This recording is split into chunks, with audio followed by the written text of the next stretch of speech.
Welcome into the Illini Nation pregame show. Bret Beherns and Joey Wagner here from Value City Arena in Columbus, Ohio. Joey pinch hitting for the second time for Derek Piper. Still no baby pipes yet, right? Not to my knowledge, no. I think it's getting to be about that time, though. All right, well, maybe Piper's following along at home tonight, or he's getting ready for labor. I don't know. Best of luck to Derek and Haley. We'll see. Illinois, season continues regardless.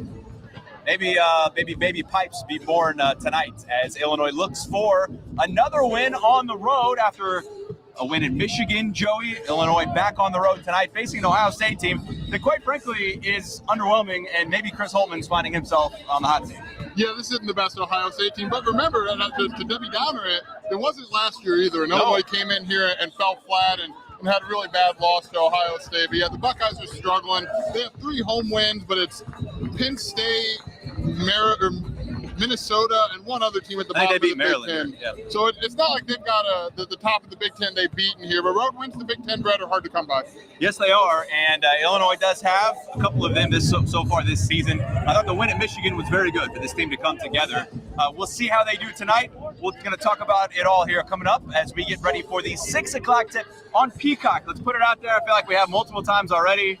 Get your Peacock subscription. Figure out an alternative way to watch. I don't know. It's like $5.99 a month. You get The Office.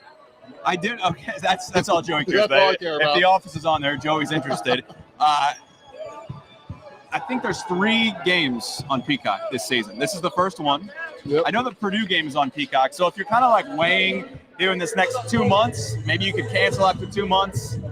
Figure it out. You're probably going to want to see Illinois Purdue. So if you're kind of like, I don't know if I should get this or not, well, you're going to have to get it to see Illinois Purdue. So maybe that's a good case there. You can probably ask around. There's some promo codes out there for a little bit of a discount on that. Women's basketball had a game on that last week. So it's getting some good games on there. Ask a friend for a login. I don't know, whatever you got to do to see it on 6 o'clock tonight.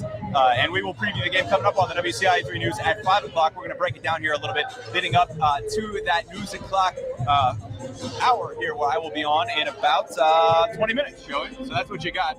20 more minutes with us on digital. You'll be on TV. I'll be at the concession line. Hey, we all have our niche. We all have our lane. We'll just stay in that. All right, let's talk about this Illinois squad where really Terrence Shannon Jr. needs to come to life for this team to continue making progress. What are the keys for that for him to be the Terrence Shannon Jr. we saw pre-suspension? Since he's missed 6 games, come back, has really not been himself. No, he hasn't, and you're trying to incorporate an All-American with a very high usage back into a team that had really kind of found itself without him. He needs to start shooting better. He's 1 of 14 on three-pointers since coming back. If he starts hitting those, he was at 41% before his suspension, and he was going up draft boards, and he was becoming really, really difficult to guard because he could either shoot or get to the rim or get in transition. He needs to find that again. He needs to find that three-point shot to kind of let that open things up for the rest. They need to get him out in transition. They need to get some stops. Let Terrence Shannon Jr. run. I mean, he's a train in transition. You need to let that open up for him. What did you take away from what Brad has said about how he's trying to get that back into old Terrence? Rebounding, for me, I think one thing that he's got to do a better job of. And then getting out in transition, right? I mean, yeah, you need him to shoot threes, but he's got to be the old Terrence out running. He does. I think Brad is really tried to walk a fine line of not trying to put those same expectations that he was playing with before the suspension back on him immediately after. He and the players have talked about it's a slow process. It takes time. You're trying to incorporate a really, really high usage player back into things. So he's talked a lot about defense. That's been a big thing for him, letting that defense unlock the rest of his offense, letting that let him get out and run. As you mentioned, the rebounding numbers haven't been the same since he's been back. And then just let the offense come. I still think he needs to shoot better, but Brad's really kind of circled those 2 or 3 points when talking about him. He's got a lot of people in his corner, so to speak, at home. We did not see that on the road in Michigan. We didn't see that on the road at Northwestern, not Michigan.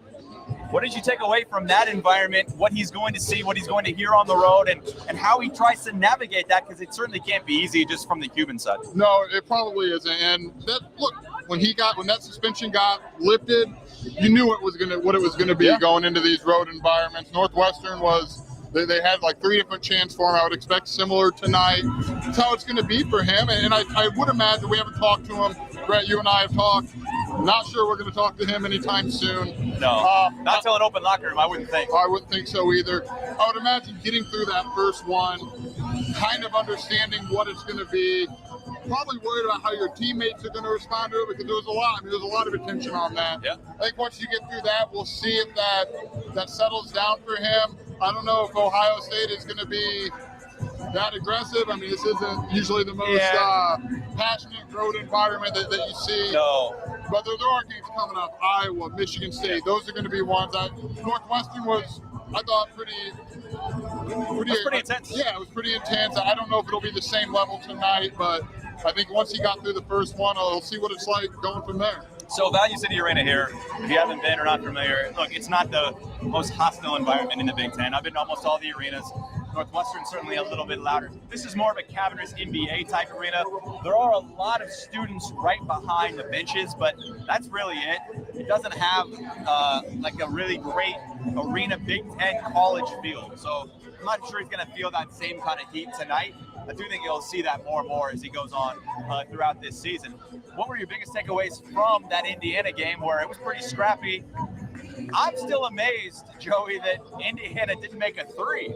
And it was still that close of a game. Like, that was pretty incredible to me. Yeah, it shouldn't have been that close of a game. No. Indiana did not play very well. Its offense is a mess. But they're going to play defense like Mike Woodson's teams have. They're a strong defensive team. Illinois found a way. It wasn't pretty. It was not pretty at all. But, I mean, I thought the way they closed that down the stretch, Terrence Shannon Jr. in particular, getting some of those rebounds and getting to the line, maybe you build on that. I know Brad Underwood kind of shied away from it yesterday, but he hasn't shied away from it always in the past. That they're in the middle of 15 straight days, right? 2-day preps, and he said his team only focuses on it when we ask. He's also brought it up Brad. a little bit. He's brought it up. Without being pressed on it a little bit. But I do think at this point, Indiana now, you're kind of at the back end of that. You got to get through it a little bit, and it might not be pretty, but if you're at the back end of this stretch, Ohio State's not a team you hate to see. No. If you've just got to figure your way through it. And you mentioned last year, they were one of the worst teams in the Big Ten. Finished second to last in the Big Ten last season. Terrible year, right? Like, Bryce Sensabaugh was here. That was later in the year. They started, if you remember the Big Ten tournament, they put a little bit of a run together. Later in the year, they kind of figured it out. That's not to overlook. That was a bad loss for Illinois. They shouldn't have had that. But there was a little bit of figuring it out late for Ohio State. Yeah, and they were talented enough last year. I think that's part of the reason that Chris Holtman's a little bit on the hot seat here, maybe more than a little bit. I don't know. Do they really care about basketball at Ohio State? That's debatable. Who knows? I think they care more about beating Michigan in football. But I think they care when Ohio State basketball is really good. Yeah, it hasn't been that for a little bit, though. It has not been that. They've had the talent, though, and I feel like they do have the talent here once again to be a competitive team. They've got some players that Illinois is very familiar with. Bruce Thornton comes back in that, and Jamison Battle. And Jamison Battle. That's a big addition. Maybe he's more at the top of that whole thing. He scored 31 against Illinois, playing for Minnesota last year in Champaign. So I think they're very familiar with him and how they match up. I'm going to find that interesting tonight, especially can they play booty ball against some size. Zed Key in the middle as well. Bruce Thornton, a tough guard for them. I don't know, what do you make of how they're able to play some traditional what they want to play offense from Illinois versus maybe some size? I mean, they've got some size here that I think could face some challenges for them. Yeah, I don't know that booty ball is going to be their bread and butter like we've seen it be for them in the past, but I would be shocked if they didn't go to it. That's what they do. They exploit those matchups. Marcus Domask, Terrence Shannon, Ty Rogers. Well, see, I think it's been curious, Brett. Ty Rogers hasn't seen a lot of second half tick in the last 2 games, and Brett Underwood's gone with Luke Goody with Justin Harmon. Ty Rogers still offers a lot, but I think you're starting to see some limitations if they put it big on him. And I think teams are more than willing to do that now, even if he's going to have 25-30% success against that. It's not always going to be Purdue, and it's not always going to be Michigan State. And I think teams will live in the middle of that. So where is that middle ground with Ty Rogers? Because I think most fans feel like he's got to play more than 5 minutes in the second half. Yeah, especially defensively. He's good defensively. I think it kind of depends on how they're guarding him. And if there's a chance, I know Brad Underwood was asked about it at Northwestern, and he said not having Ty out there, basically they're big on Coleman Hawkins or Quincy Guerrier. That's a matchup that Illinois is going to exploit with those two and their ability to shoot the ball. So if they're playing Ty Rogers one-on with a guard on Ty, I would expect to see him more, but Justin Harmon's been giving them some pretty good minutes, especially late. Luke Goody stretches the floor. That's huge. I mean, it's huge for what they want to do, especially with Terrence Shannon back, to have his gravity out there on the three-point line and open that lane a little bit. And I think that's an interesting mix with Luke making threes like he did against Indiana. You have a tough back and forth in there, right, defensively, and where do you go with that? I don't know if I have the answer for that, but it's like kind of offense for defense type of thing, right? Yeah, I don't. That's a good question. I think if Luke Goody's hitting threes, you got to roll with it's hard that, to take right? him out. You got to roll with that because it does so much more for you offensively, and I think you probably have enough defensively. You hope you can get by, which may be why we see more Justin Harmon in those situations. But yeah, that's a good question because it does feel like an offense for defense sub. You saw a little bit of it late. Against Indiana, Ty Rodgers came in defensively. He was offense for defense sub in that final 45 seconds to a minute. All right, let's talk about Quincy Guerrier, probably coming off his worst game. We did not see much of him against Indiana. A little unexpected for me because he had been so good, making double-doubles just seemed like on the regular. How does he bounce back? They need him to bounce back on the glass. He's been their best rebounder pretty much all year. Coleman Hawkins has been in that conversation, but Quincy Guerrier is a really, really good rebounder. He also stretches the floor. He was shooting as well as anyone there for a while. And again, you go back to what Brad talked about after Northwestern, pulling a big man out there that gives you his ability to shoot, gives you more options. It opens the lane. And again, with Terrence back, that's it. So I think he's got to be more aggressive offensively. I don't know that he attempted a shot in the first half against Indiana. You can't have that. You can't have Quincy Guerrier not attempting a shot in a half of basketball. Yeah, I don't know where that hesitation's been coming from. It seems like there's been multiple guys that have been doing that. What this is right now, right? Yeah. You've got 3 games. Everyone's trying to figure out where these pieces fit together with Terrence Shannon back. And they haven't really had a lot of practice time to just figure it out. It's been get home late, you prep for the next game, and you go. And that's why I think after tonight, they don't play again until Nebraska comes to town on Sunday. Those days are crucial and just trying to figure out what works, what doesn't, and not trying to piece things together on the fly. Yeah, I think they got 2 games in the next 13 days. That's huge given where they've been. Yeah. Coming off of that. They're going to have some more practice time. Can you figure it out and avoid I don't know if this would be a bad loss. Ohio State's still a quad 1 team coming in tonight, Joey, on the road, top 75. I checked earlier, they were 68 to start the day. I don't know if that's going to hold up. We'll have to see later on this season. But Illinois with only 2 quad 1 wins, this would be an opportunity for that as of now. Once again, that changes. The net is all about the end of the season, not what it is right now. Yeah, the quad 1's big. And look, this is a team, they've not been shy. They want to win the Big Ten. Yeah, of course. And of course, every team says that in November. And by February, you kind of figure out who can actually do it and who can't. Illinois can. But Luke Goody made a really good point yesterday when he said, we can't really afford many more losses. Yep. You look at where Wisconsin is, you look at where Purdue is, those teams don't look like they're going to slow down much. They're not going to lose 3 or 4 more games here and let Illinois kind of trip over themselves in games they should win like this. So if they want to win the Big Ten, this is when they've got to win. And I get it. It's hard to win on the road. Only 2 Big Ten teams have 3 or more road wins. Wisconsin, Purdue. They're at the top of the standings. Illinois has 2. Northwestern has 2. It's a good chance to get one on the road. It's hard to do, but you would think this is a good opportunity for them to get one of those. What do you make of Wisconsin so far? I mean, I would say surprised, but look, they seemingly are there every year. Great guard, not a lot of hype preseason, and yet all of a sudden here they are leading the Big Ten. And they had after an easy January, quote unquote. I don't know. They had a little friend alert for Illinois, AJ Storr this offseason. He's really helped elevate what they do. Yeah, I mean, they're early on, you kept thinking, are they going to fade? And their schedule hasn't been the most daunting in the Big Ten to this point, but they look really good doing it. And I think they're going to be right in that conversation. The Big Ten is really probably a 3-team, maybe a Northwestern 6 around there, but it's a 3-team race at the top. All the 3 ranked teams, Purdue, Wisconsin, and Illinois, and that's why these ones are so big. Yeah, and it's look, the season's fine if they lose tonight. It's not like anything's necessarily going to change. They're still going to make the tournament. They're still going to do all those things. Right? I'd be like, Illini fans still have a little scar tissue from the gross era of are we going to be on the bubble? Are we going to be this team is quality enough to make the tournament. They're 3rd in the Big Ten to start the night.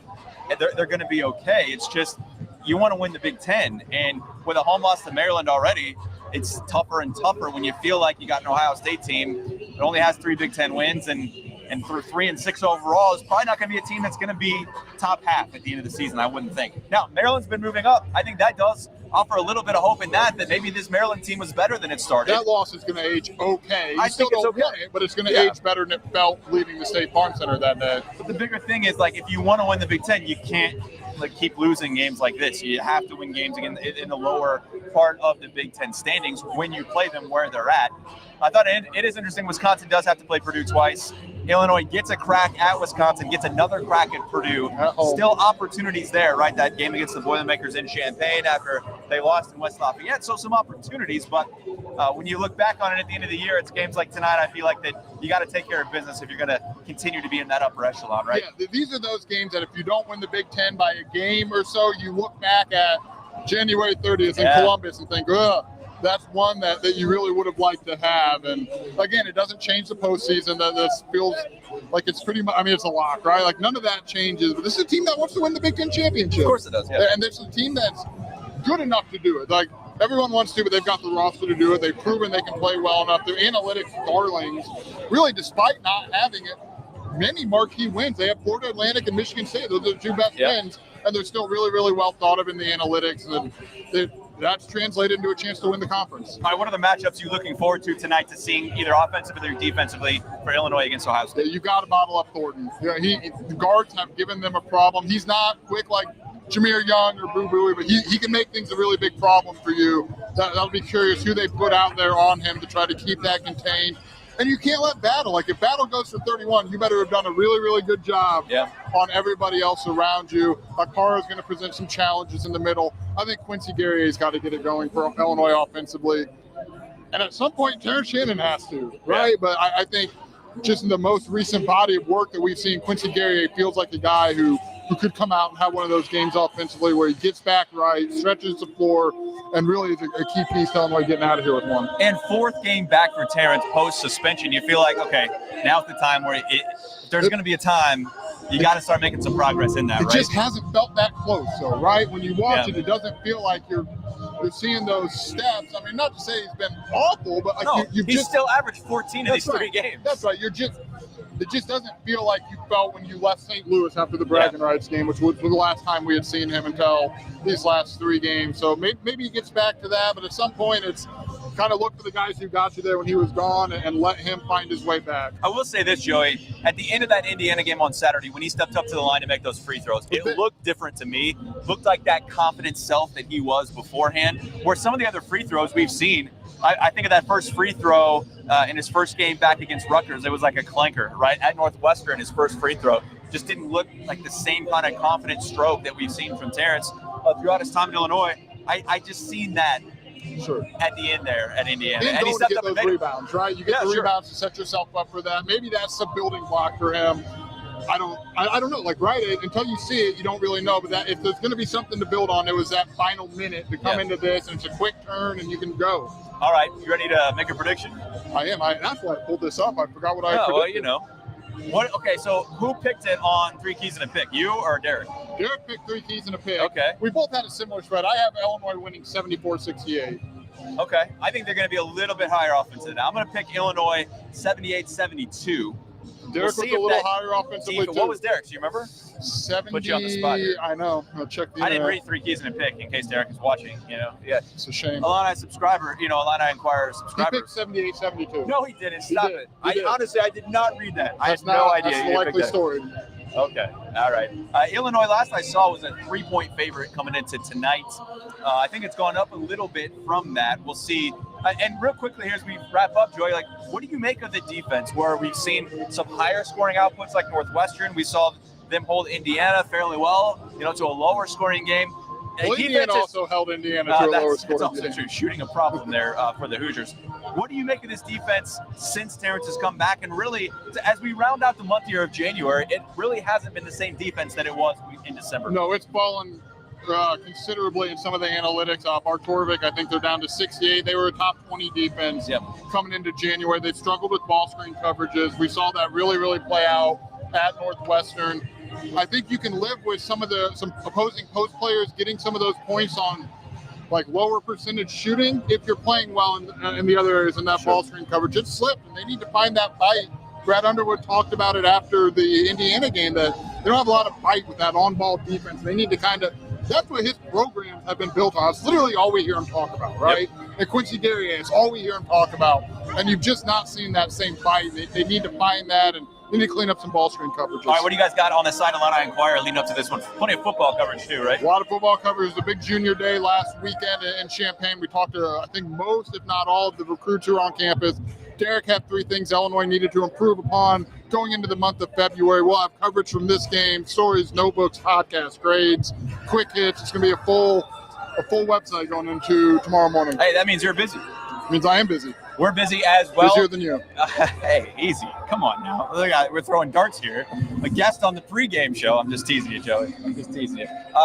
You can watch Bret Underwood's postgame press conference on these same digital channels live right after the game. We'll have that for you. And then I will have my courtside report on the WCIA 3 News at 10. I've also got a report coming up here tonight at 6. I'm live in about 5 minutes on WCIA. If you're in our viewing area, you can watch that to hear from the Illini on how they're planning to go about this one. 6 o'clock tip on Peacock. For Joey Wagner, I'm Bret Beherns. Thanks so much for watching the Your Illini Nation pregame show.